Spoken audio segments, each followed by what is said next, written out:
Hello, my dear students. Good morning.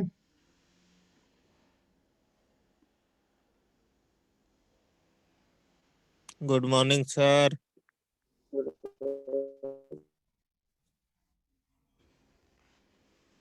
Okay, आइए, ठंड बढ़ गई है। आपकी साइड में कैसी पड़ रही है ठंड? 3 degree Celsius. 3 degree? Oh my! कौन से डिस्ट्रिक्ट में हो भाई? सरगुजा। सलूजा? काफी कम है यार, फिर तो यार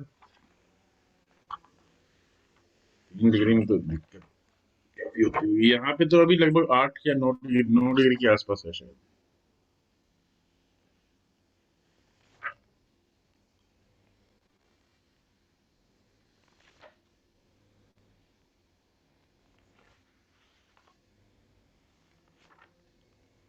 ओके फ्रेंड्स, कल हम लोगों ने कहाँ तक डिस्कस किया था?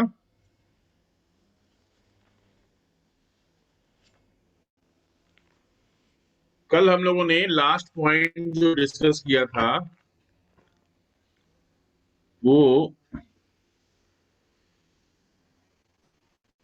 आई थिंक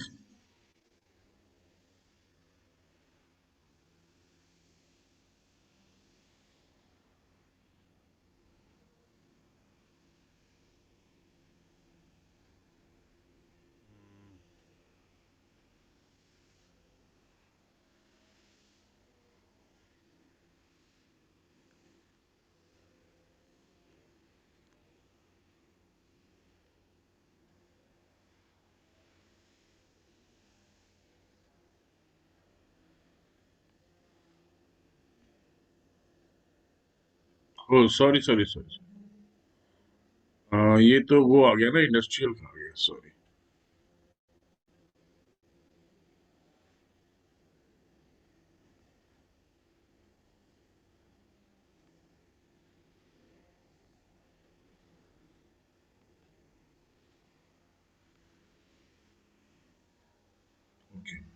हाँ दोस्तों, ये हम लोग T2 is greater than T1 यहां तक हम लोग पहुंचे थे, ठीक है ना। हमने कल एक डायग्राम बनाया था।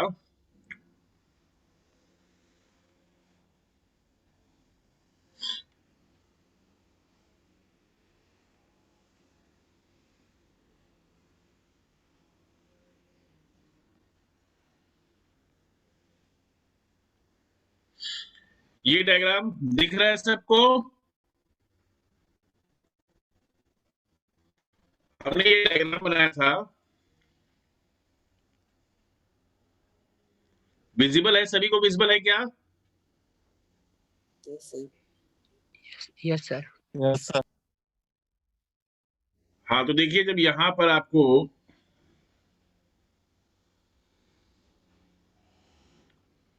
ये हमने देखा था कि भाई, क्योंकि V1 वेलोसिटी किसकी है? अनकट चिप की है, और V2 वेलोसिटी किसकी? कट चिप की है।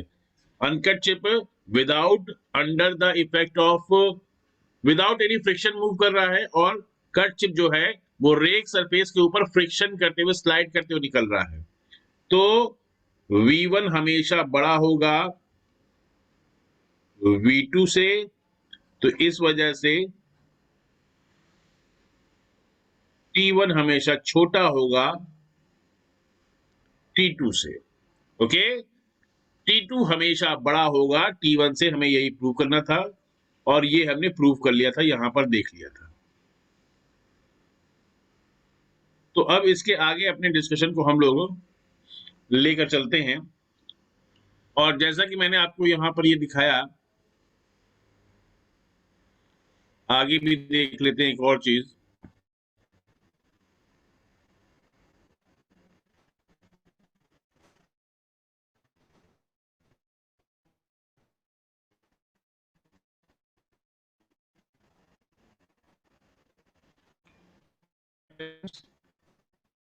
वीडियो शेयर करने के साथ, इसको आप देखोगे तो आपको और भी अच्छे से चीजें समझ आएंगी, सिर्फ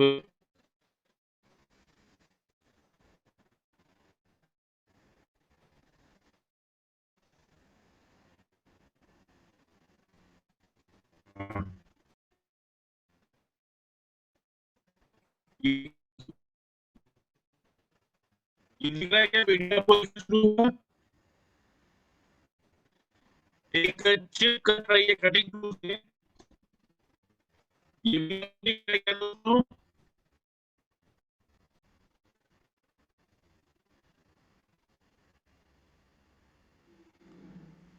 डियर स्टूडेंट्स, क्या आप लोगों को ये वीडियो विजिबल है? No sir.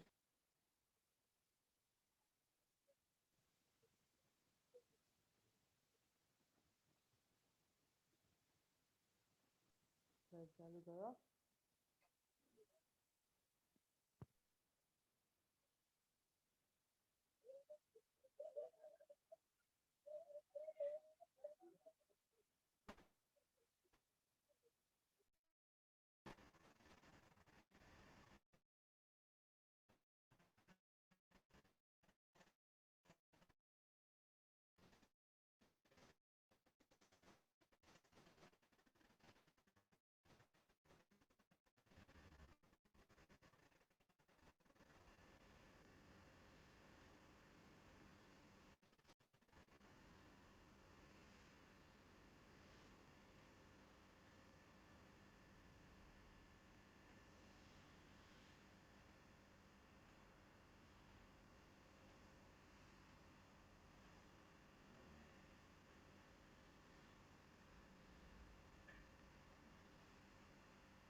अभी तक क्या वीडियो?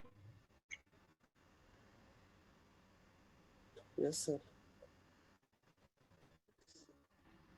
देखिए दोस्तों, यहाँ पर आप लोग देखिए, यहाँ पर एक साइड से अनकट चिप का मटेरियल आ रहा है और दूसरे साइड से, मतलब वो अनकट चिप का मटेरियल जो आ रहा है वो कटिंग टूल के कांटेक्ट में आ रहा है। ऊपर से चिप कट होकर के निकलती जा रही है और नीचे से मटेरियल पास होता जा रहा है। ठीक है दोस्तों, यहाँ पर एक चीज का बड़ा ध्यान दीजिएगा। ये देखिए, जो कटिंग टूल आपको जो दिख रहा है, इधर साइड में आपको जो कटिंग टूल दिख रहा है, कटिंग टूल जो आपको दिख रहा है, वो कटिंग टूल के नीचे देखिए, जहां पर मटेरियल कट होने के बाद आगे चला गया, ठीक है ना, मटेरियल कट होने के बाद आगे गया है, उस कटिंग टूल के नीचे देखिए थोड़ा सा 2-3 डिग्री का एक एंगल बन रहा है। ठीक है ना, 2-3-4-5 डिग्री का एक छोटा सा एक एंगल बन रहा है कटिंग टूल के नीचे वाले सरफेस और जो वर्क पीस का मटेरियल है इसके बीच में। ये जो एंगल है, यही एंगल होता है क्लियरेंस एंगल। कल मैं यही एंगल आपको दिखाने की कोशिश कर रहा था। ये एंगल, चूंकि, ठीक है दोस्तों, तो एक तो ये आप लोग देख लीजिए, बड़ी इंपॉर्टेंट चीज है। दूसरा आप लोग एक ये भी ऑब्जर्व कीजिए,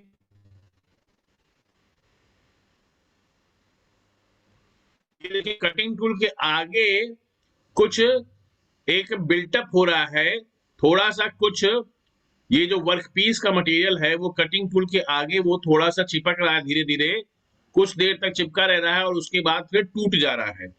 टूटने के बाद वो चाहे ऊपर चला जाए, वो चाहे नीचे चला आए, वो एक अलग बात है। ये देख रहे हो आप, कटिंग टूल का जो टिप है उसके आगे कुछ हिस्सा जुड़ रहा है, थोड़ी देर तक वहां पर जुड़ा रह रहा है और फिर चाहे तो ऊपर निकल जाए चाहे नीचे निकल जाए।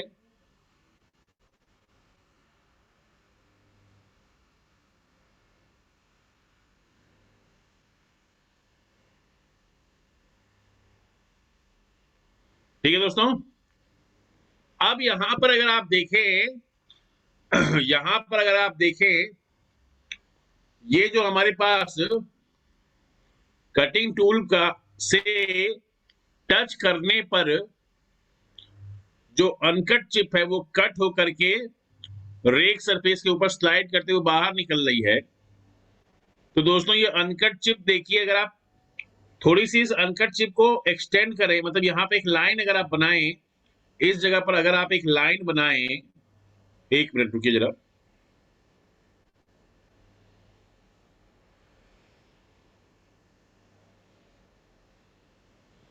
एक मिनट फ्रेंड्स।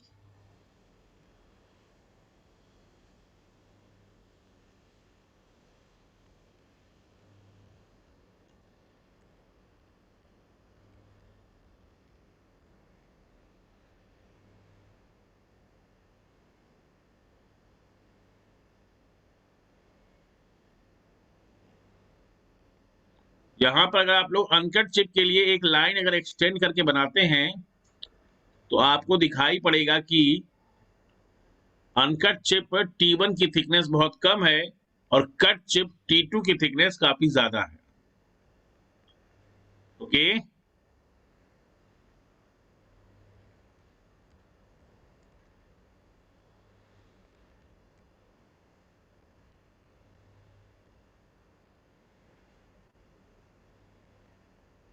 ये वीडियो आप लोगों ने देखा, आप लोगों को दिखाई दिया क्या? Yes, sir. चलिए, इस वीडियो को मैंने रोक करके इसका एक स्क्रीनशॉट लिया है और वो स्क्रीनशॉट मैं आप लोगों के साथ शेयर कर रहा हूं। इससे क्या होगा, मैं वो जो एग्जैक्टली जो चीज दिखाना चाह रहा हूँ वो समझ में आएगी मैं कह क्या रहा हूं।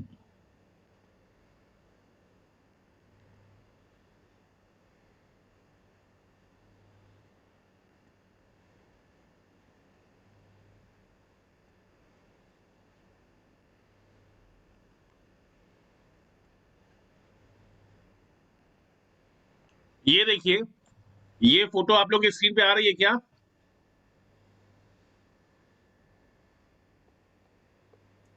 Aaron, sir. इसमें देखो, आप लोग इसमें ध्यान से देखो।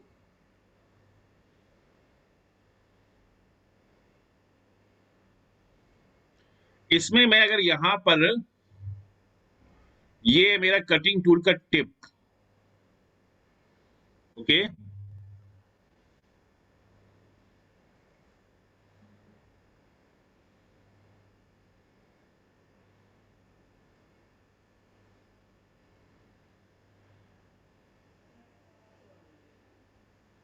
ये कटिंग टूल का टिप है।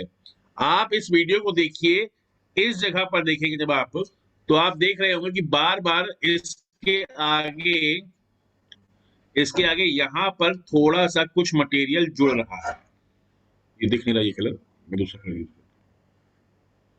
यहां पर आप देख रहे होंगे थोड़ा सा कुछ मटेरियल कुछ देर के लिए जुड़ता है, और चूंकि पीछे से इधर साइड से लगातार मटेरियल आ रहा होता है, तो ये जो कुछ देर के लिए जुड़ा हुआ मटेरियल रहता है वो या तो इधर की ओर टूट के निकल जाता है या फिर इधर की ओर टूट के निकल जाता है। ये आपने देखा होगा। तो ये जो चीज आगे थोड़ी देर के लिए जुड़ रही है, कटिंग टूल की जो टिप है उसके आगे ये जो चीज थोड़ी देर के लिए जुड़ रही है, इसे ही हम लोग कहते हैं बिल्ट अप एज। ओके, आगे हम लोग डिस्कस करेंगे बिल्ट अप एज। तो आपको मैंने अभी दिखा दिया है, वो आगे चलकर काम में आएगा आपको। आगे बढ़ते हैं।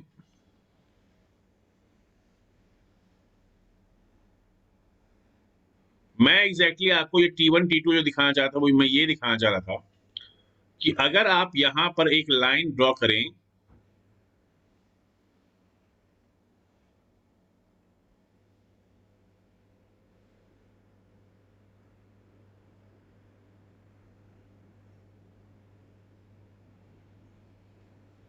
अगर ये एक स्ट्रेट लाइन आप ड्रॉ करें,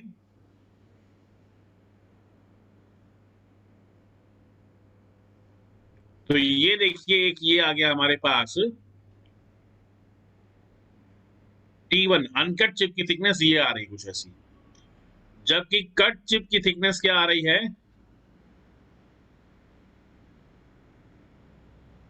ये आ रही है T2। Okay my dear students, यहां पर आप देखें, प्लेन दिखाई दे रहा है,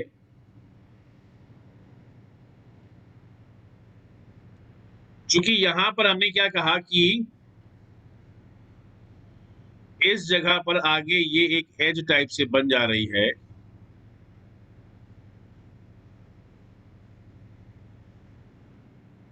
तो कटिंग जो होते हुए दिख रही है वो आपको यहां से होते हुए दिख रही है।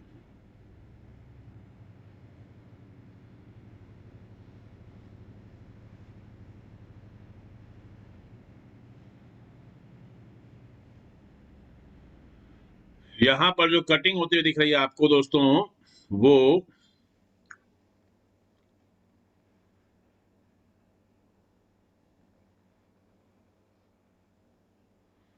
कुछ इस प्लेन से होते हुए दिख रही है, ठीक ना। अदरवाइज हम लोग अगर ये मान लें कि भाई कोई बिल्टअप एज का फॉर्मेशन नहीं हुआ है,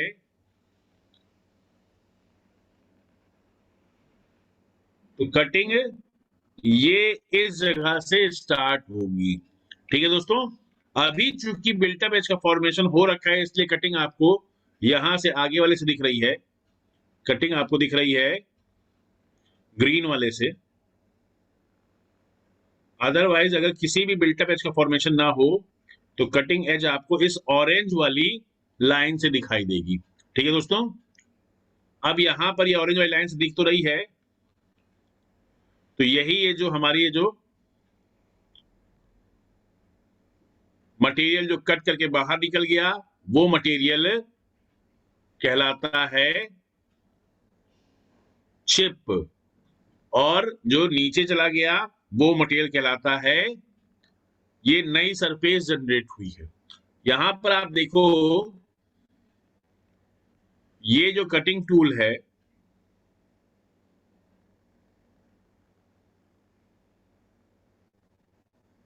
ये इस तरीके से एक्सटेंड हो रखा है। ये सारी चीजें दिख रही ना आप लोगों को? Yes sir. और ये नई सरफेस जनरेट हो रही है, ठीक ना। तो ये इसके बीच में कुछ गैप है, एक एंगल बना हुआ है। तो यही जो एंगल बना हुआ है, ये एंगल है क्लियरेंस एंगल।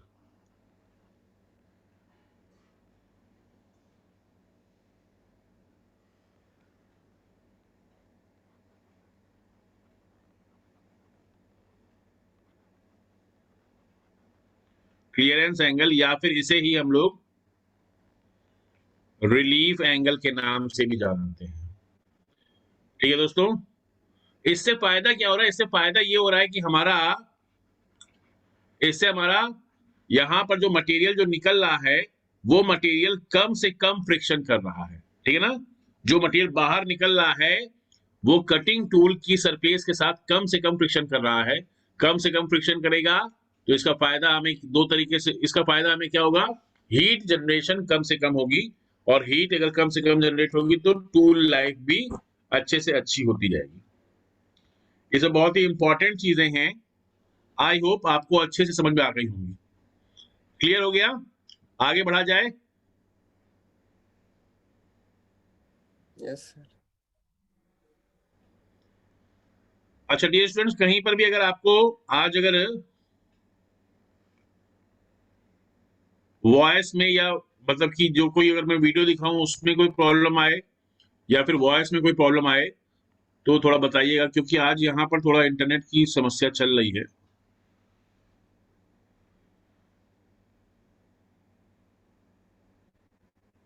इसलिए मैंने अपना वीडियो ऑफ कर दिया है, क्योंकि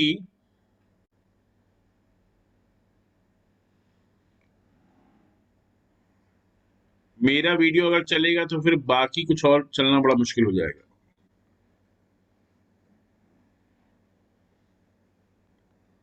1 minute, wait for a minute.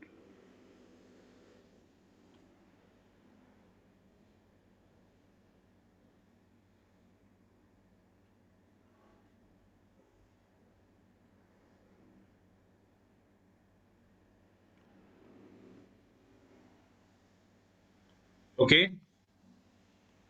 आइए देखते हैं दोस्तों। तो मैंने आपको बताया कि कल भले ही हमने एक बड़ा सा डायग्राम, हमने एक सिलेंड्रिकल वाला डायग्राम देखा था, लेकिन पे वो डायग्राम हम लोग रियल लाइफ में जनरली यूज नहीं करते हैं। हम लोग एक ये 2D डायग्राम यूज करते हैं, क्योंकि 3D में सारी चीजें देख पाना बड़ा आसान नहीं होता है। 3D में चीजें दिखती नहीं है।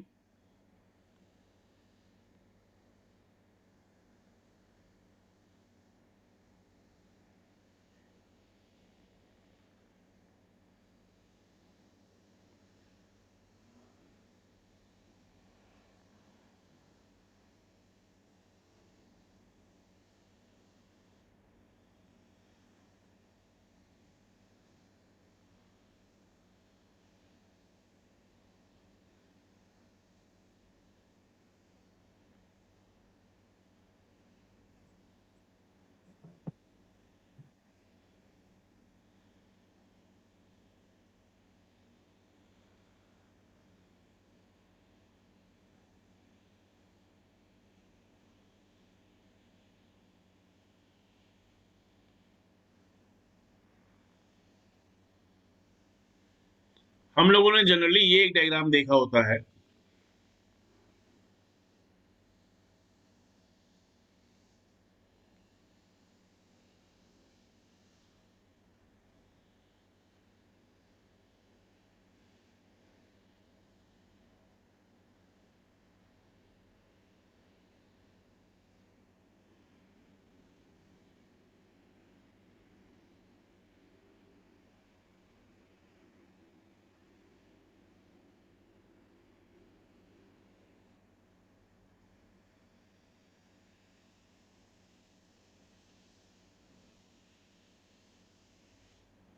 ठीक है, इसमें यहां पर हमारे पास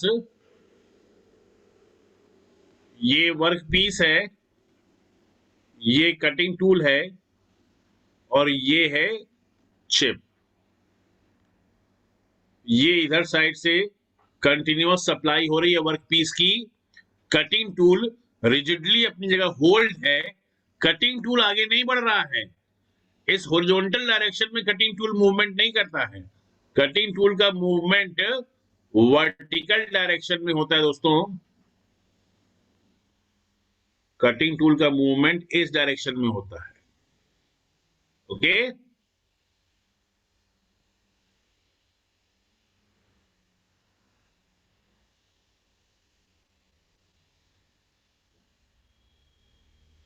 ये इतना जो मटेरियल है,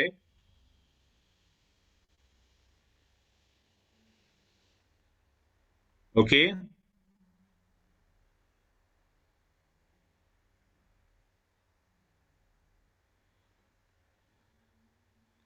जिसकी थिकनेस है T1, ये इतना जो मटेरियल है जिसकी थिकनेस है T1।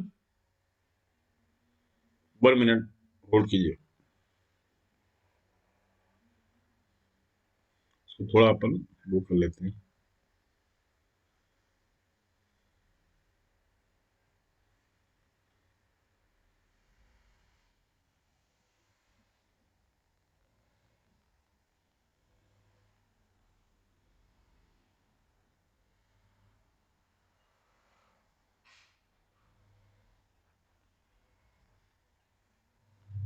ये है T1 और ये है T2।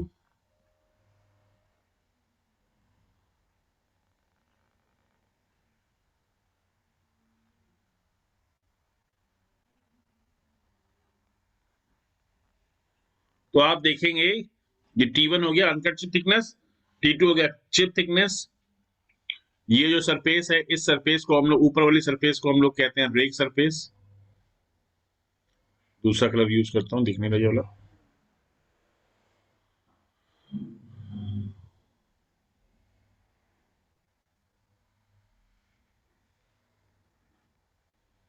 Rake surface. ओके दोस्तों, बाकी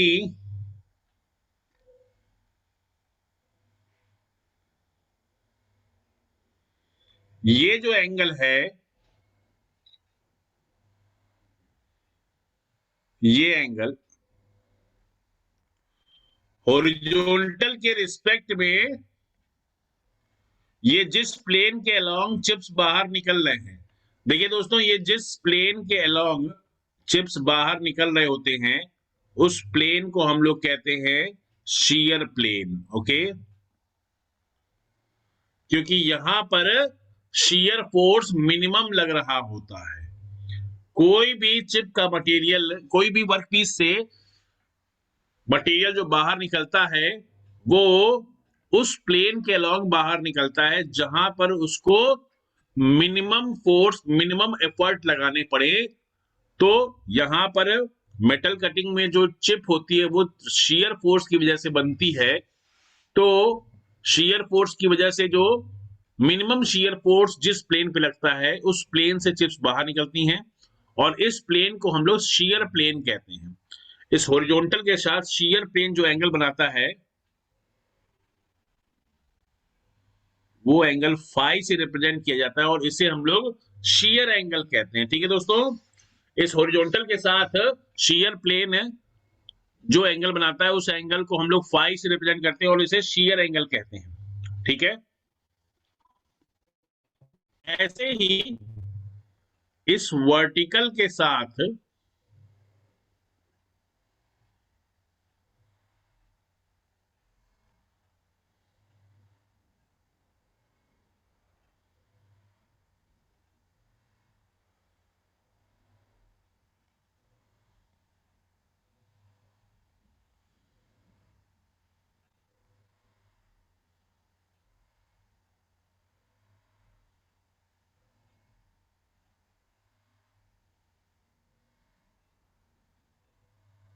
ये एक वर्टिकल है, इस वर्टिकल के साथ रेक सरफेस जो एंगल बनाती है, इस वर्टिकल के साथ रेक सरफेस जो एंगल बनाती है, जितना पीछे होती है रेक सरफेस, उस एंगल को हम लोग अल्फा से डिनोट करते हैं, और ये अल्फा होता है बैक रेक एंगल। कितना पीछे है ये इसका बैक रेक एंगल होता है ये। ठीक है दोस्तों, रेक एंगल भी दो टाइप के होते हैं, एक तो बैक रेक एंगल, एक साइड रेक एंगल। तो ये वाला जो आपको दिख रहा है ये बैक रेक एंगल है। ठीक है ना। रेक सरफेस एक ही होती है, ये याद रखिएगा।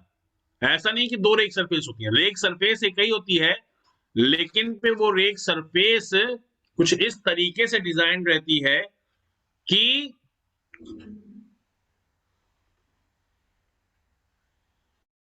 उसमें जिस एक्सिस पर वर्कपीस स्लाइड कर रहा है, बाहर निकल रहा है, वो वाली एक्सिस के अलोंग जब आप एंगल को देखते हो तो वो एंगल कहलाता है बैक रेक एंगल। और उस एक्सिस के अलावा जो 90 डिग्री पर जो दूसरी एक्सिस है वहां पर भी एंगल बना रहता है, उसे आप जब देखते हो तो वो एंगल कहलाता है साइड रेक एंगल। ठीक है दोस्तों, यहां पर एक चीज बड़ी ध्यान में देने वाली है, ये है हमारे पास नीचे में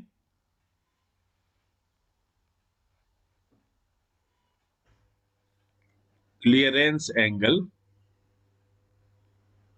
या फिर रिलीफ एंगल।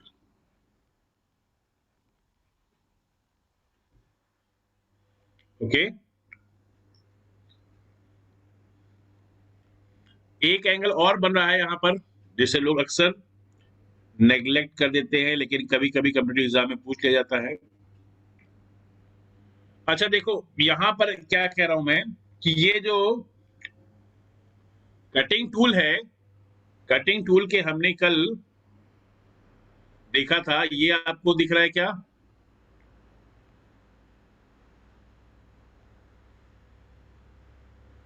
ये देखिए, आपको कल वाली फोटो दिखाई दे रही होगी, दिख रही है दोस्तों आपको? Yes sir. Yes sir. ये देखिए, इसमें एक तो रेड वाली जो सरफेस है, रेड वाले को हम लोग कहते हैं रेक सरफेस। ओके, ये है रेक सरफेस। अब इस रेड वाले के अलावा बाकी दो सरफेसेस और भी हैं जो कि डायरेक्टली वर्कपीस से टच कर रही हैं। एक तो रेड वाली टच कर रही है वर्कपीस को, किसी तरीके से चिप के साथ टच हो रही है। अब ये रेड वाले को के साथ चिप टच हो रही है। जो ग्रीन वाली है, ग्रीन वाली की के जो जस्ट अपोजिट वाली सरफेस है, ग्रीन वाले के अपोजिट जो सरफेस है, उसको आप देखिए, वो सरफेस भी वर्कपीस के साथ टच कर रही होगी, और जो ब्लू वाली है, जो ब्लू वाली उसके जो अपोजिट सरफेस है वो भी टच कर रही होगी। ठीक है दोस्तों, वो भी टच कर रही होगी। तो ग्रीन वाले के अपोजिट एक सरफेस और ब्लू वाले के अपोजिट एक सरफेस, यहां से भी तो टच हो रहा है ना वर्कपीस, इस जगह से भी आप देखिए, इधर से भी टच कर रहा है ये कटिंग टूल वर्कपीस के साथ, और इधर से भी टच कर रहा है। ठीक ना, दोनों तरफ से टच कर रहा है। तो ये हमें ध्यान देना बड़ा जरूरी है कि यहां पर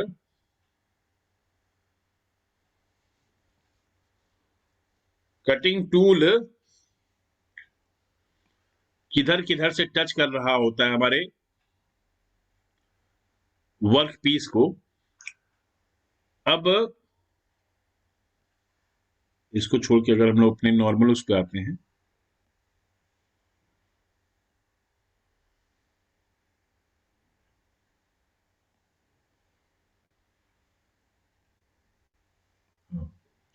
ये मैं आपको बता रहा था कि ये वर्क पीस जो है दोस्तों, आप लोग देखिएगा इस, अरे यार,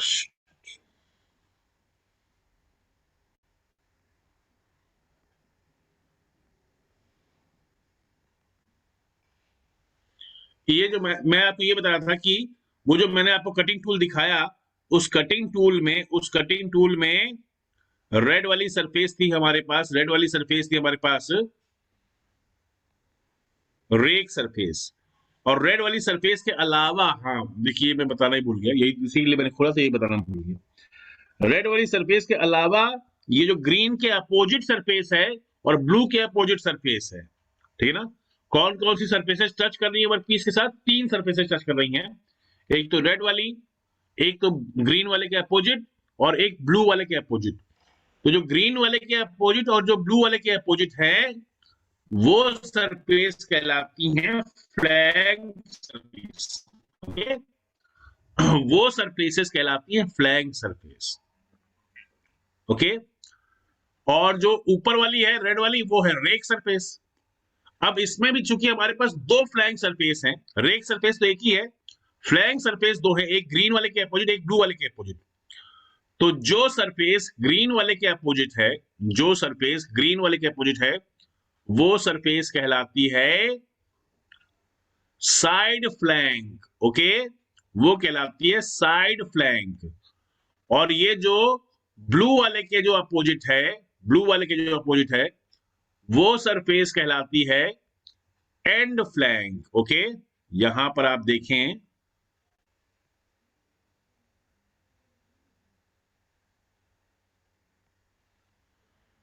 इधर साइड से ये जो सरफेस मैं दिखा रहा हूं, ये वाली सरफेस इधर साइड से जो टच कर रही है ब्लू वाले के अपोजिट, ये सरफेस है एंड फ्लैंक। ओके, और ग्रीन वाले के अपोजिट जो इधर साइड से टच कर रही है ये सरफेस है साइड फ्लैंक। ओके, एक साइड फ्लैंक आ गया आपके पास और एक आपके पास आ गया एंड फ्लैंक आ गया। ठीक है दोस्तों, तो साइड फ्लैंक और एंड फ्लैंक ये 2 हमारे पास इंपॉर्टेंट सरफेसेस और भी हैं जिसको हमें याद रखना होगा, समझना होगा।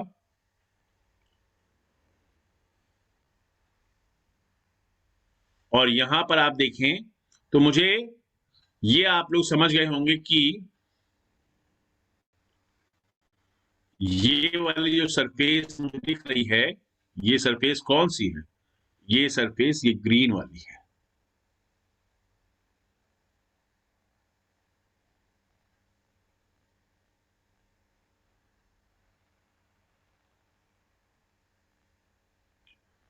ये फ्लैंक सरफेस है, इस सरफेस को हम लोग कहते हैं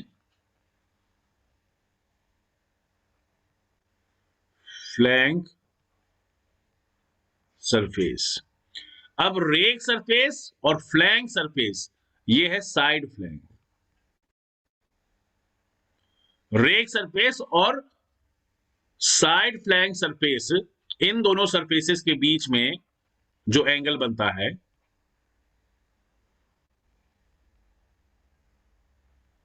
इस एंगल को हम लोग कहते हैं वेज एंगल। ओके, इस एंगल को हम लोग कहते हैं वेज एंगल या लिप एंगल।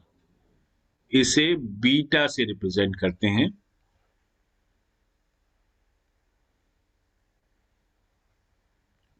वेज एंगल और लिप एंगल। ओके, ये एंगल का साइन होता है ना, एंगल, तो मैं बार बार एंगल वर्ड पूरा पूरा नहीं लिखूंगा, ठीक है ना। तो ये हो गया वेज एंगल या लिप एंगल। अब क्लियरेंस एंगल को हम लोग रिप्रेजेंट करते हैं सी से।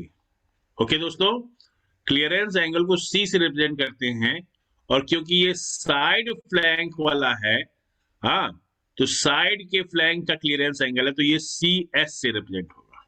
ठीक है दोस्तों, तो यहां पर अगर आप पूरा सी एस तक ना भी जाए, अगर आप सिंपल सी से भी अगर आप देख लें तो यहां पर आप लोग ये देख के समझ सकते हो कि हमेशा क्या होगा, हमेशा ये कि अल्फा प्लस बीटा प्लस में सी जो है वो मिला के always it becomes equal to 90 degree. Okay my dear students, always it becomes equal to 90 degree. ठीक है, अब यहां पर आप देखें कि ये बीटा जो कि लिप या वेज एंगल के नाम से जाना जाता है, ये क्या रिप्रेजेंट करता है? ये रिप्रेजेंट करता है कि कटिंग टूल में कितना मटेरियल है।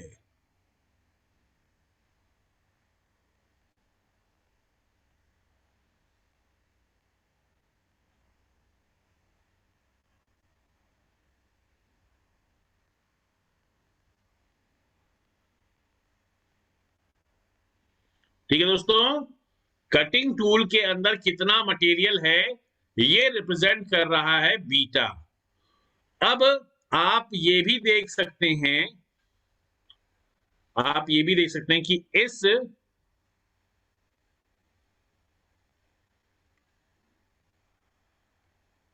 फॉर्मूले से मुझे ये भी मिल रहा है कि बीटा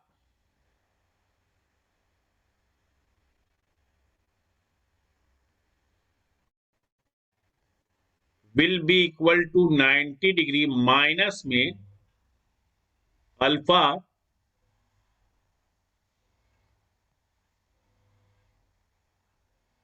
और माइनस में सी।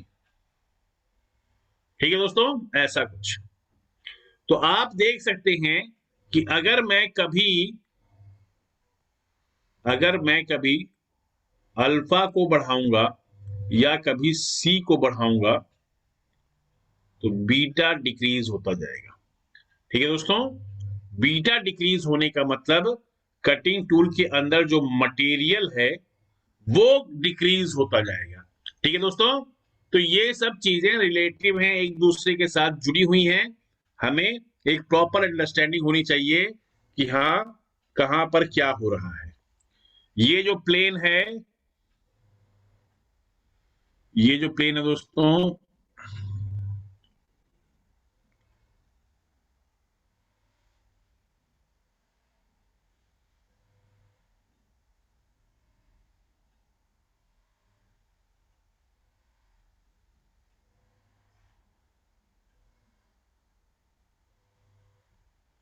ये जो प्लेन है, इस प्लेन को हम लोग शीयर प्लेन के नाम से जानते हैं।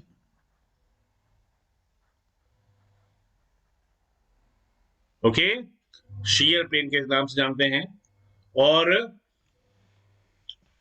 इस हॉरिजॉन्टल के साथ शीयर प्लेन का जो एंगल बनता है वो एंगल फाई यानी कि शीयर एंगल के नाम से जाना जाता है।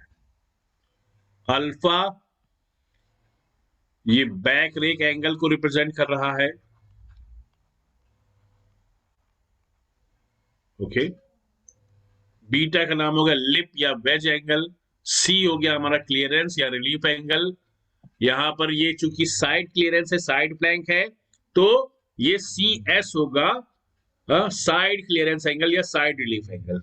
ओके, बहुत इंपॉर्टेंट चीजें हैं।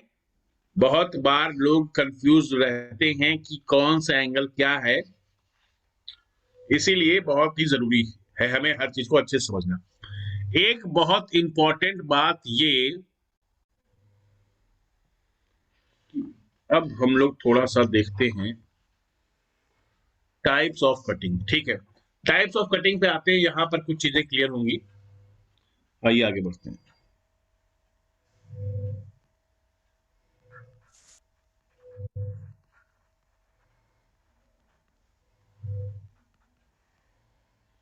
टाइप्स ऑफ कटिंग मतलब मेटल कटिंग या मशीनिंग।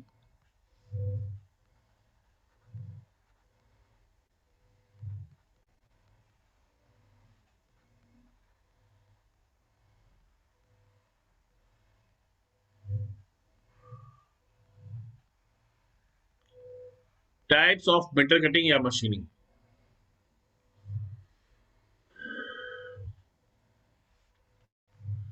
यहां पर दोस्तों हमारे पास कुछ टाइप्स हैं।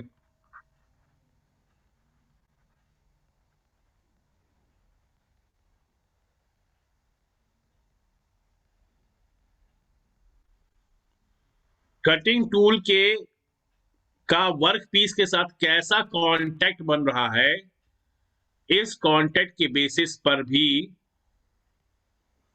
हम लोग मशीनिंग मेथड्स जो हैं इनको हम लोग डिफरेंशिएट करते हैं।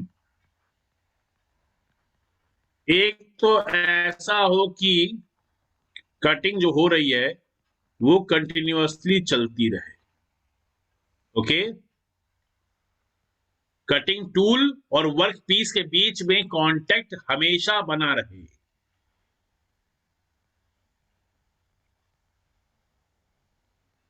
टूल रिमेन्स इन कांटेक्ट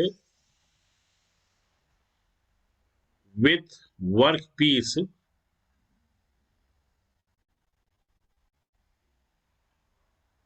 ऐसा लिखिए, tool always remains in contact. Tool always remains in contact with work piece. कौन कौन से टाइप है इसमें? जैसे कि टर्निंग हो गया, ओके, ड्रिलिंग हो गई,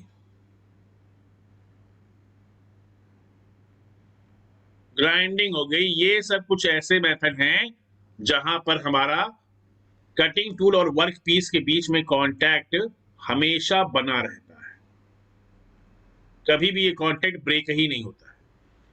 इसमें एक दूसरा टाइप आता है हमारे पास,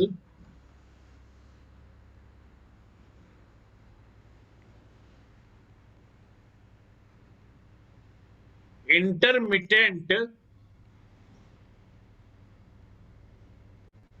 और या फिर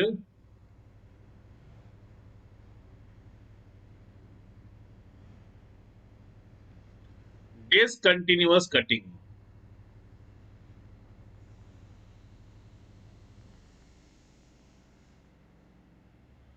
इंटरमिटेंट या डिसकंटिन्यूअस कटिंग का मतलब होता है कि कभी कभी कांटेक्ट बना और कभी कभी कांटेक्ट ब्रेक हो गया। ठीक है दोस्तों,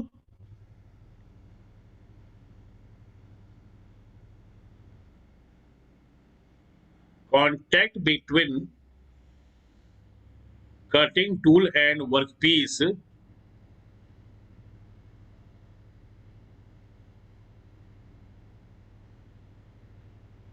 remains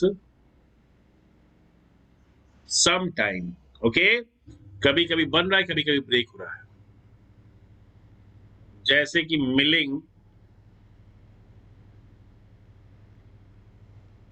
शेपिंग,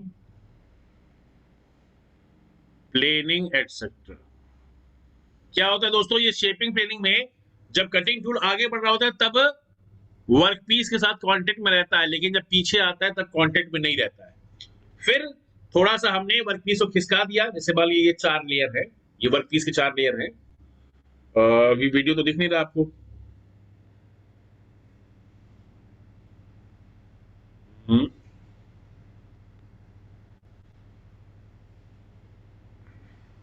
आया क्या वीडियो? No sir. चले रहने दीजिए, वीडियो नहीं आएगा, आज थोड़ी दिक्कत है।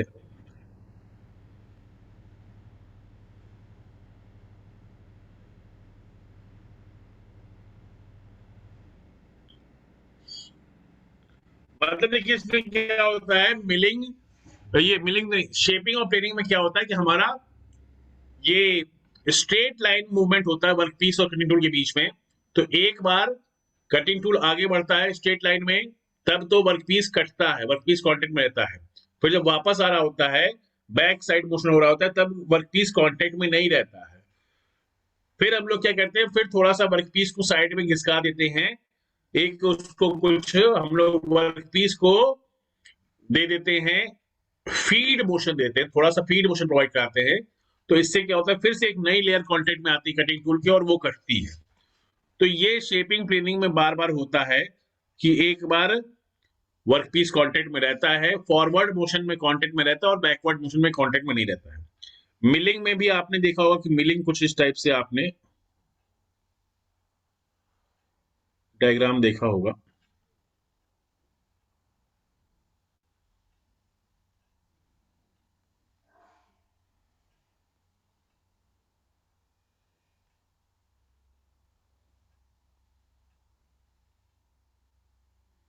ठीक है ना दोस्तों, ये ऐसा हम लोगों ने यूज किया, मतलब इस टाइप का हम लोग आगे पढ़ेंगे, मिलेंगे, एक है टॉपिक।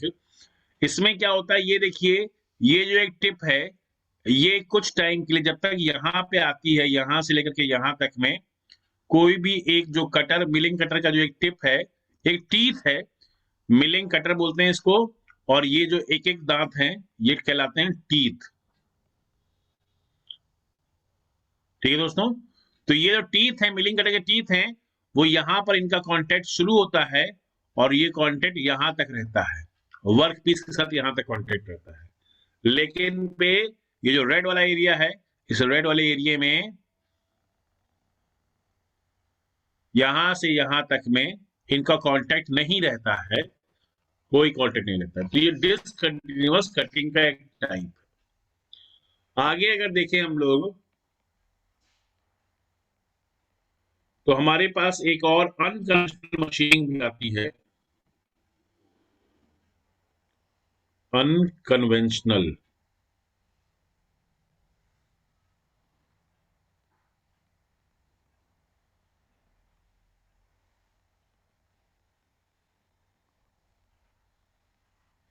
अनकन्वेंशनल मशीनिंग भी आती है हमारे पास। अनकन्वेंशनल मशीनिंग में क्या होता है, कभी भी कांटेक्ट होता ही नहीं है। ठीक है दोस्तों, never in contact.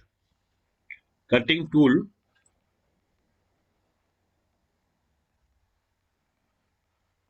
and workpiece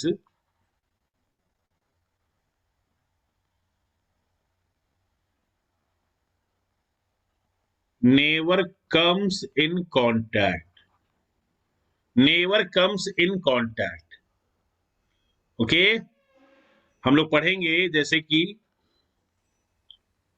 electron beam machining, laser beam machining, ultrasonic machining, abrasive jet machining, और भी हैं इसी में, ईसीएम है, ईडीएम है, electrochemical machining, electric discharge machining, ये इसके कुछ टाइप्स होते हैं।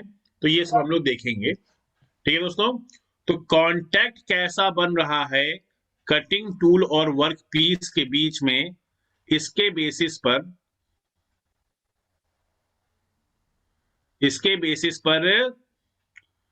डिफरेंट डिफरेंट जो कटिंग के मेथड्स हैं उनकी हम लोग क्लासिफिकेशन करते हैं। एक और इसी में हमारे पास क्लासिफिकेशन करने का एक और बेसिस है, क्या है वो, based on MRR।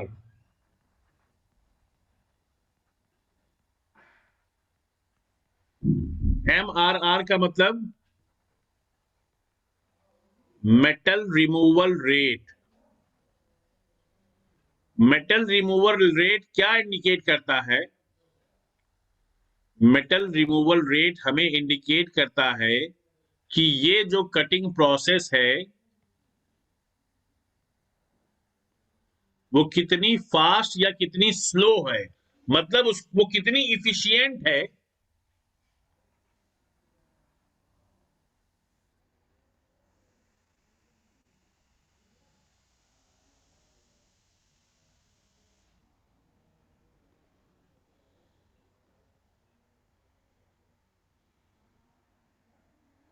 Is how much efficient, efficient in the sense किसमें, फास्ट या स्लो।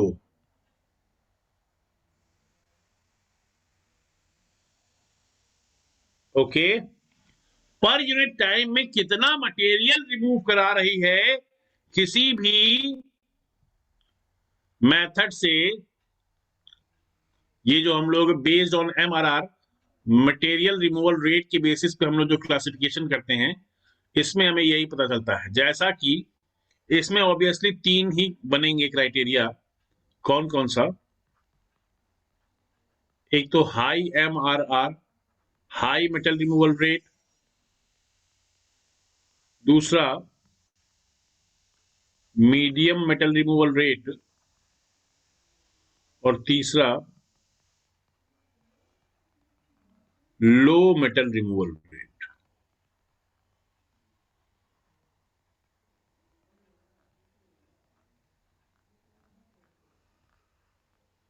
ओके, हाई एमआरआर में कौन कौन से आ गए? टर्निंग, ड्रिलिंग, मिलिंग, ये सब कुछ ऐसे मेथड है जिसमें कि पर यूनिट टाइम में अच्छा खासा मटेरियल रिमूव हो गया होता है, ठीक है ना। आप देखेंगे जब आप मीडियम वाले में आप देखें, अगर आप, तो मीडियम में आता है हमारे पास शेपिंग, ग्राइंडिंग, प्लेनिंग, ये सब। और लो वाले में आप देखें तो ब्रोचिंग, रीमिंग, और ये जो अनकन्वेंशनल मशीनिंग के जो टाइप्स है उसके सारे टाइप, ठीक है दोस्तों।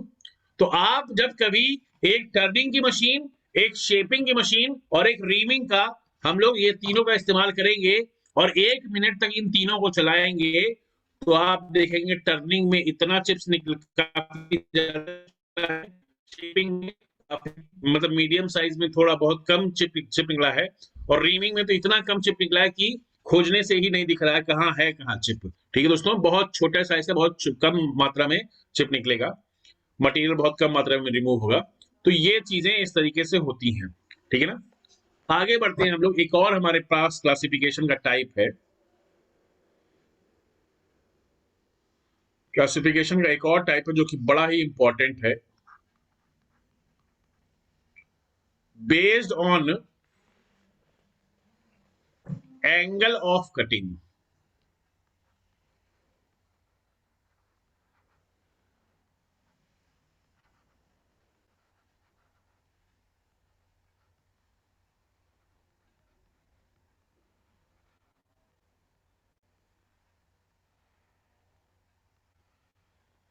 एंगल ऑफ कटिंग अगर आप देखें तो इसमें हमारे पास दो टाइप आते हैं।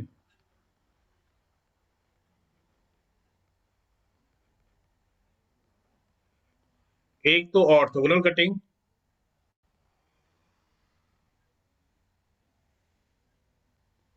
और दूसरा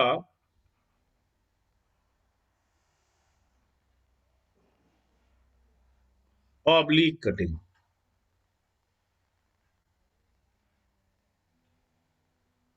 ठीक है दोस्तों, देखो कैसा होता है सिस्टम।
ठीक है दोस्तों, ऐसा कुछ।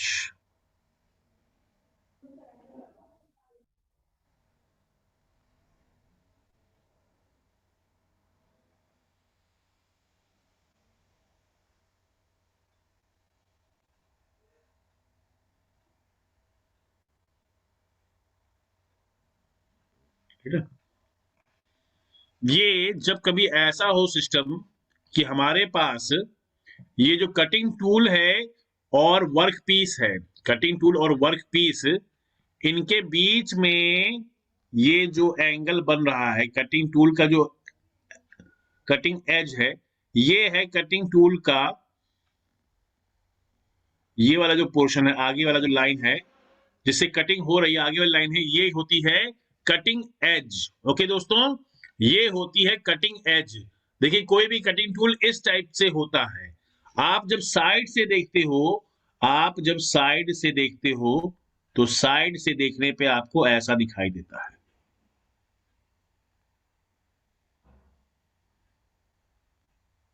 ये दोस्तों, साइड से देखने पे ऐसा दिखता है, लेकिन पे एक्चुअल में इसकी एक लेंथ होती है।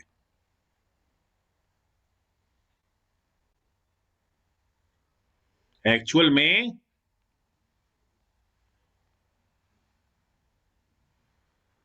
हर एक कटिंग टूल की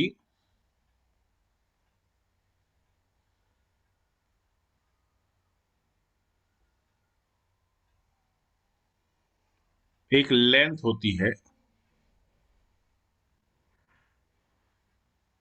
ये तो ये जो लेंथ होती है जिससे कि एक्चुअल में कटिंग हो रही है, ये लेंथ क्या होती है? ये होती है कटिंग एज।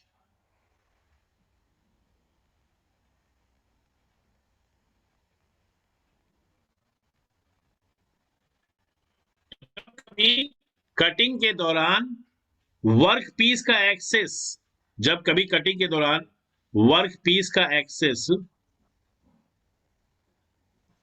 और कटिंग एज, कटिंग एज, ये दोनों, ये है कटिंग एज, ये दोनों परपेंडिकुलर हो, ऑर्थोगोनल हो, तो ये जो टाइप ऑफ कटिंग होती है, इस टाइप की जो कटिंग होती है, इस कटिंग को हम लोग कहते हैं ऑर्थोगोनल कटिंग। ओके, इस टाइप की कटिंग को हम लोग कहते हैं ऑर्थोगोनल कटिंग। वहीं पर जब हम लोग दूसरा टाइप देखते हैं,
ठीक है दोस्तों, ये देखिए आप यहाँ पर आपको दिख रहा होगा, ये है वर्क पीस का एक्सिस।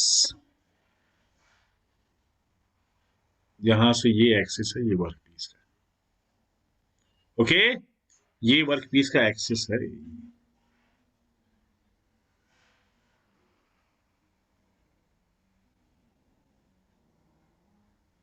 इसमें क्या हो रहा है,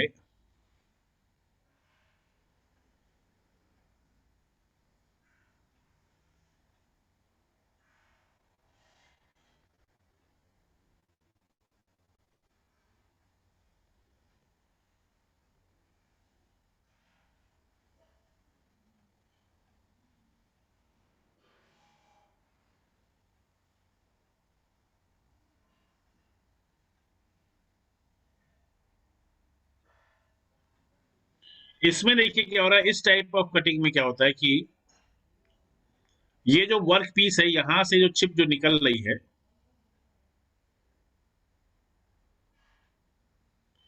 ये थोड़ी सी टेढ़ी होके निकल रही है।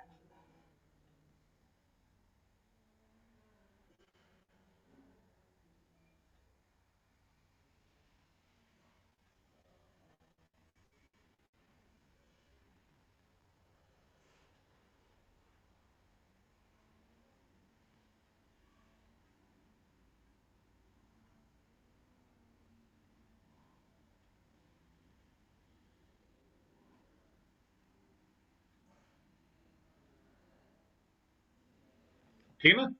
तो ये देखिए यहां पर तो एकदम जस्ट परपेंडिकुलर 90 डिग्री पे था, लेकिन यहां पर अब की बार कहानी कुछ ऐसी नहीं है।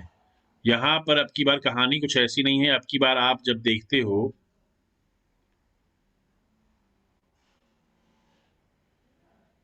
इस एक्सिस के पैरेलल आप जब लाइन खींचते हो, ठीक है दोस्तों, ये ऊपर वाली लाइन आप देखो, ये ऊपर वाली लेयर के पैरेलल थी, नीचे वाली लाइन जो है वो इसके पैरेलल है। ऊपर वाली लाइन जो बनाई है वो यहाँ वाले इस वाले के पैरेलल है, लेयर के पैरेलल है, और नीचे वाली लाइन इस पर बनाई गई है। ऐसे ऊपर वाली लाइन यहाँ बनाई जा रही है, नीचे वाली लाइन यहाँ बनाई जा रही है, इसके हिसाब से बनाई जा रही है। अब देखो यहाँ पर क्या हो रहा है दोस्तों, यहाँ पर आप देख रहे हैं कि यहाँ पर हमारे पास ये जो वर्क पीस एक्सिस है और कटिंग एज है,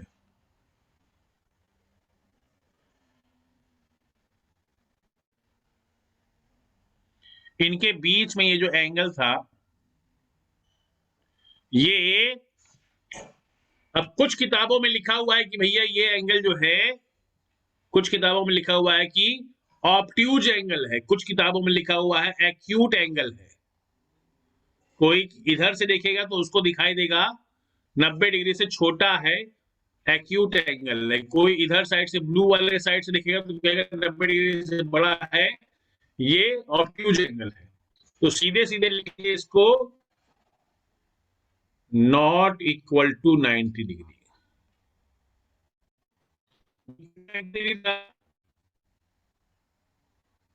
और ये नॉट इक्वल टू 90 डिग्री है, यानी वो चाहे छोटा, एक साइड से देखो तो छोटा दिखता है, दूसरी साइड से देखो तो बड़ा दिखता है, तो चाहे एक्यूट चाहे जो भी हो, ये आपका कहलाएगा ऑब्लिक कटिंग।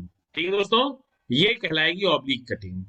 अब देखिए होता क्या है, यहां पर कटिंग एज नॉर्मल होता था वर्क पीस एक्सिस के, यहां पर अदर देन 90 डिग्री होता है। इसमें क्या होता है, जो चिप्स ऑर्थोगोनल कटिंग में क्या होता है, ऑर्थोगोनल कटिंग में जो चिप्स यहां पर निकलती हैं, वो जो चिप्स बाहर निकलती हैं वो डायरेक्टली कटिंग एज के परपेंडिकुलर बाहर निकल रही होती है। वो डायरेक्टली कटिंग एज के परपेंडिकुलर में बाहर निकल रही होती है, ऐसे, ठीक है ना, जस्ट इसके ऊपर से निकल रही होती है। जबकि यहां पर क्या है, यहां पर ये थोड़ा साइड वे में होके निकलती है। ये चिप्स जो हमारी निकल रही हैं, ये थोड़ा कहां से बनाए, यहीं से बनाए, ये टेढ़ी करके निकल रही होती है। तो टेढ़ी होकर के निकलती हैं, तो इसकी वजह से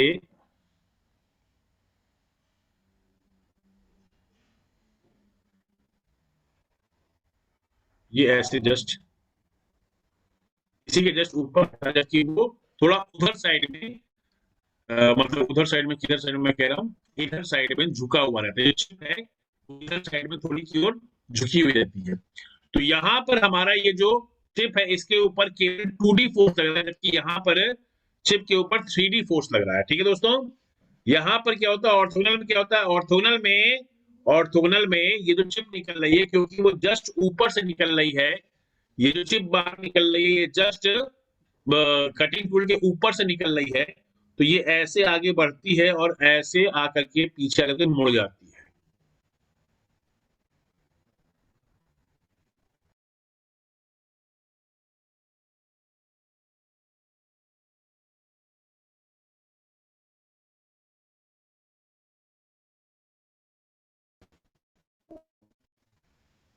क्या हुआ स्टूडेंट्स, कहाँ गई वो स्क्रीन, कहाँ गई भाई?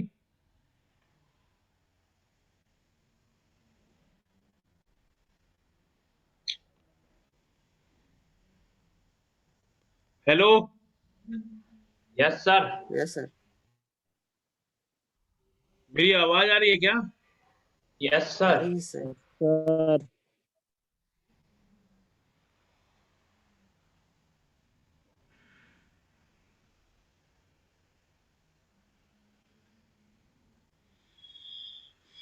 यार वो डायग्राम पता नहीं कहाँ चला गया।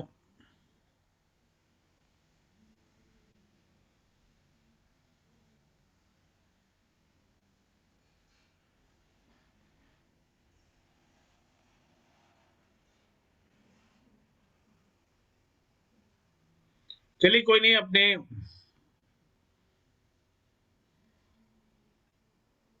वो डायग्राम आप लोगों ने देख तो लिया था ना सबने? Yes sir. तो ठीक है, इसी को आगे बढ़ाते हैं, डिस्कशन को आगे बढ़ाते हैं हम लोग। हमारा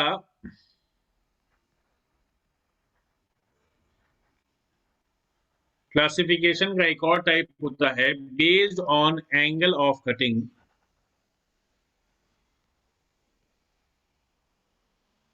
based on angle of cutting,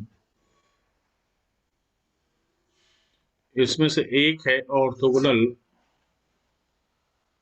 और दूसरा है ऑब्लिक। ऑर्थोगोनल में क्या होता है, कटिंग टूल और work piece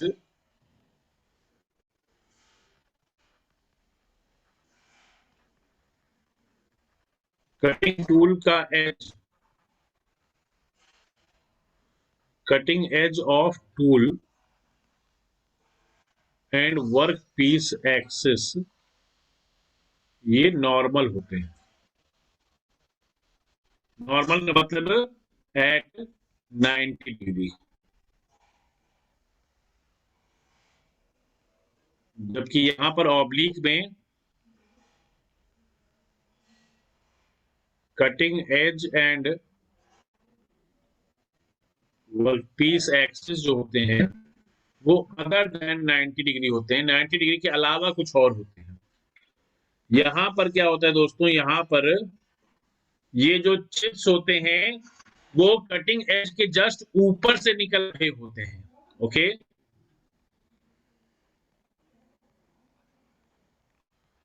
chips flows just above of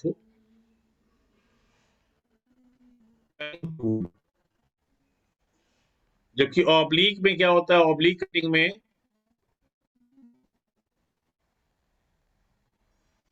chips flows sideways of cutting tool, cutting tool के साइड से निकलता जाता है, कटिंग टूल के साइड से निकलता जाता है ऐसे इधर साइड से, जबकि इसमें क्या होता है जस्ट ऊपर से निकलता है। तो इसमें जब जस्ट ऊपर से निकल रहा होता है तो उसकी वजह से क्वाइलिंग हो जाती है। कॉइल बन जाता है, ऐसे जाके कॉइल बन जाता है। ओके, जबकि इसमें क्या होता है, इसमें ऐसे ऐसे बाहर निकलता चला जाता है, ये साइड में जाता है और साइड में जाके ऐसे बाहर निकल जाता है।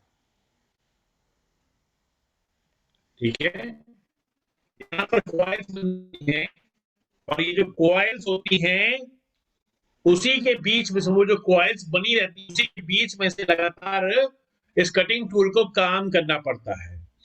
तो कटिंग टूल के सामने काफी सारा मटेरियल रखा रहता है। तो चिप्स, यहां से कहने का मतलब ये है कि ये जो कॉइल्स बन रही होती हैं, इसका मतलब ये कि जो चिप जो पैदा हुई वो सामने से ऑटोमेटिकली हट नहीं रही है, वो वहीं पर पड़ी हुई है। ठीक है दोस्तों, तो वो लगातार फ्रिक्शन करती रहेगी, लगातार फ्रिक्शन होता रहेगा तो ज्यादा हीट प्रोड्यूस होगी, ज्यादा हीट प्रोड्यूस होगी तो टूल लाइफ खराब होगी। ठीक है दोस्तों, और एक और चीज ध्यान रखिए, जब ज्यादा हीट प्रोड्यूस होती है तो टूल लाइफ खराब होती है। एक और चीज ध्यान रखिए कि जब टूल लाइफ खराब होती है तो जो सरफेस फिनिश पैदा हो रही है, जो नया प्रोडक्ट बन रहा है, उसकी सरफेस फिनिश जो हमें मिल रही है वो खराब मिलती है। ठीक है दोस्तों, तो ये सारे ही नुकसान हो गए यहाँ पर ऑर्थोगोनल कटिंग में। यहाँ पर chips gets coiled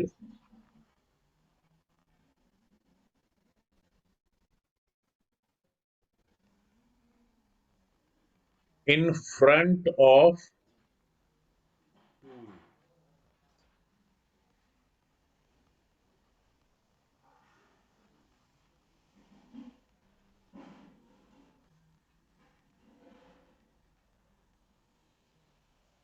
which results more friction between tool and piece material। ठीक है दोस्तों, टूल एंड या चिप कह लीजिए, which results more friction between cutting tool and chip। जबकि यहां पर क्या हो रहा है, यहां पर chips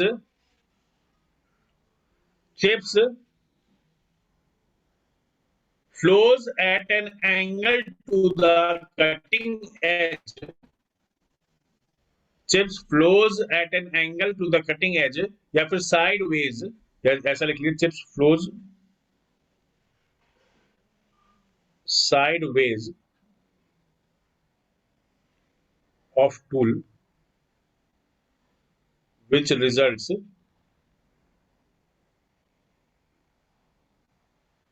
less friction between cutting tool and chip। यहां पर मोर फ्रिक्शन है तो मोर हीट भी आएगी, यहां पर लेस फ्रिक्शन है तो लेस हीट आएगी। मोर फ्रिक्शन की वजह से जब ज्यादा हीट प्रोड्यूस हुई तो टूल लाइफ डिक्रीज कर गई, लेस टूल लाइफ मिली। यहां पर कम हीट आई तो इसका मतलब टूल लाइफ बढ़ जाएगी। यहां पर दोस्तों टूल लाइफ कब मिली है, मतलब कि जो सरफेस फिनिश है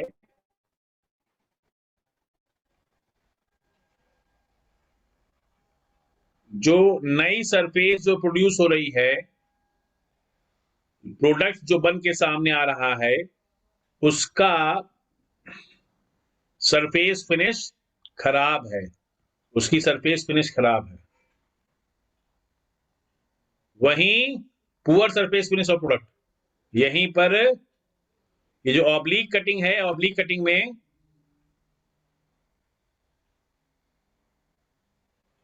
आपको टूल लाइफ,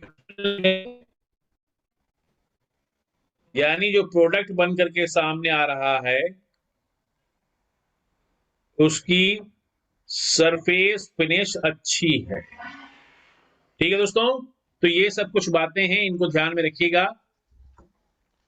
लेकिन पर यहां पर आप देख रहे हैं दोस्तों कि ऑब्लिक कटिंग में आप देख रहे हैं, देखो भाई कटिंग जिनका हमें ख्याल रखना होता है, एक तो वर्क पीस और दूसरा कटिंग टूल। दो ही तो चीजें होती हैं, इन्हीं के बीच में कटिंग हो रही होती है। और ऑर्थोगोनल कटिंग में आप देख रहे हैं कि कटिंग टूल की लाइफ आपको कब मिल रही है ये भी पहचान है, और जो वर्क पीस है उसकी भी सरफेस फिनिश आपको खराब मिल रही है। ठीक है दोस्तों, जबकि ऑब्लिक में क्या है कि टूल लाइफ भी अच्छी मिल रही है और सरफेस फिनिश भी अच्छी मिल रही है। यहाँ पर टूल के लिए भी प्रॉब्लम थी और जो प्रोडक्ट था हमारे पास उसके लिए भी प्रॉब्लम थी, वो भी डाउन साइड में था। यहाँ पे टूल लाइफ भी अच्छी है और सरफेस फिनिश भी अच्छी, दोनों ही चीजें अच्छी। तो आप देख रहे हैं कि ऑब्लिक कटिंग, ये जो कंडीशन है, ऑब्लिक कटिंग जो कंडीशन है वो ऑब्वियसली बेटर कंडीशन मानी जाएगी in compare to the orthogonal cutting. ठीक है ना, oblique cutting is better in compare to orthogonal cutting.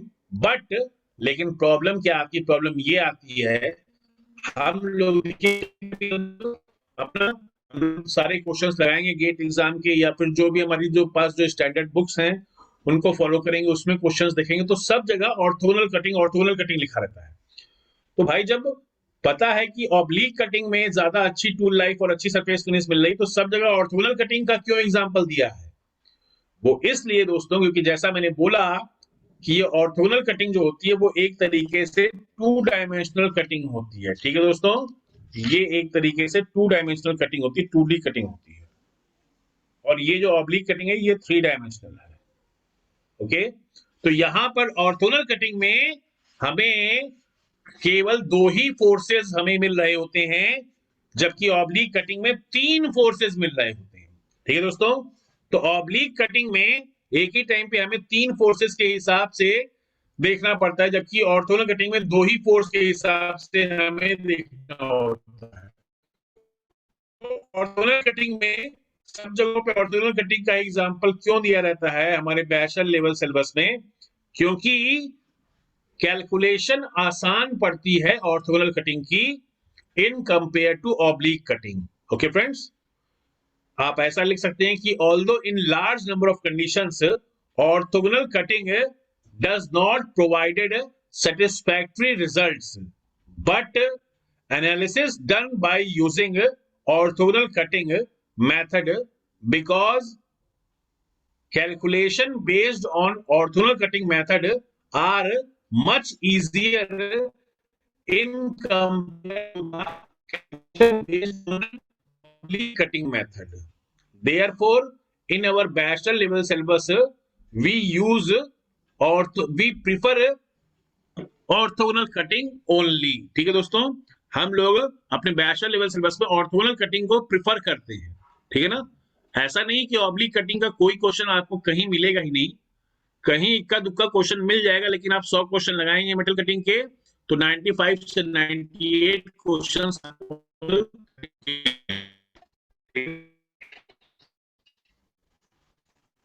चलिए आगे बढ़ते हैं। यहां तक समझ में आया सबको? यहां तक क्लियर है? Yes, sir.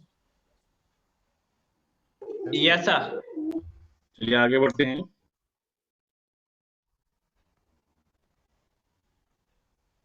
एक मिनट जरा रुकिए दोस्तों, 2 मिनट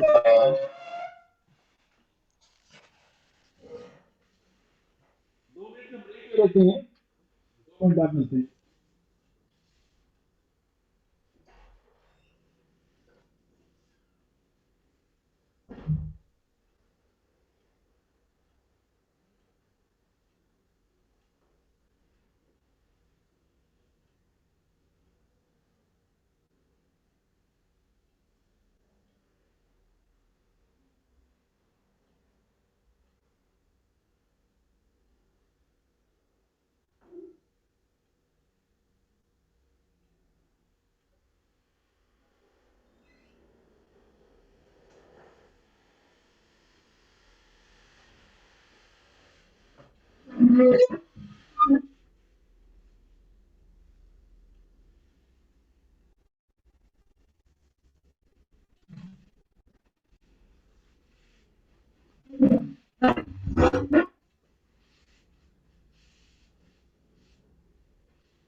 ओके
फ्रेंड्स, आइए स्टार्ट करते हैं।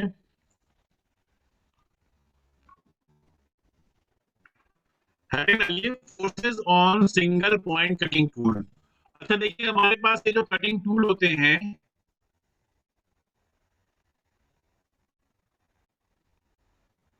इसमें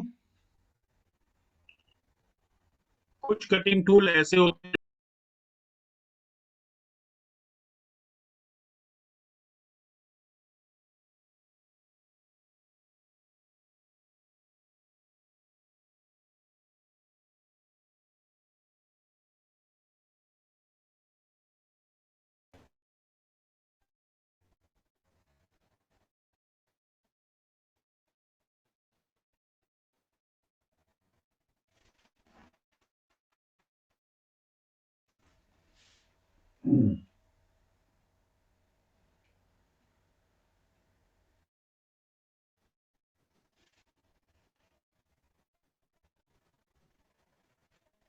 सर स्क्रीन नहीं दिख रहा है।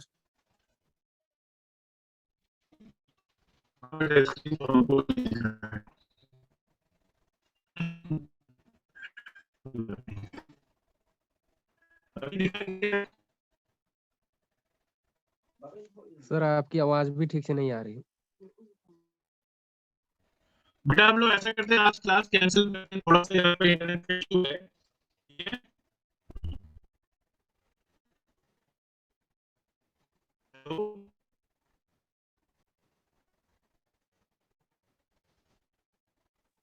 ठीक है sir, thank you sir. Chat में हम लिख देता हूँ यहाँ पर,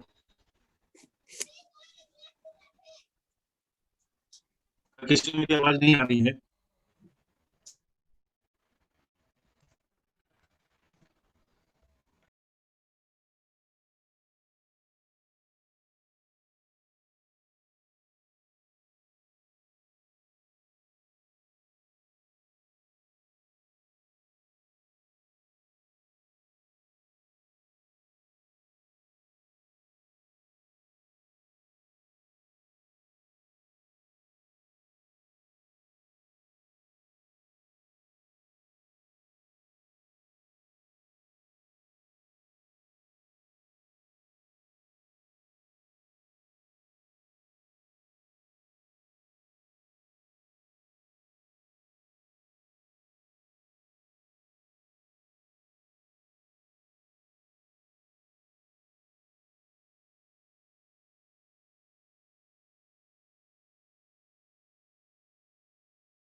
भाई लोग क्लास खत्म हो गया है।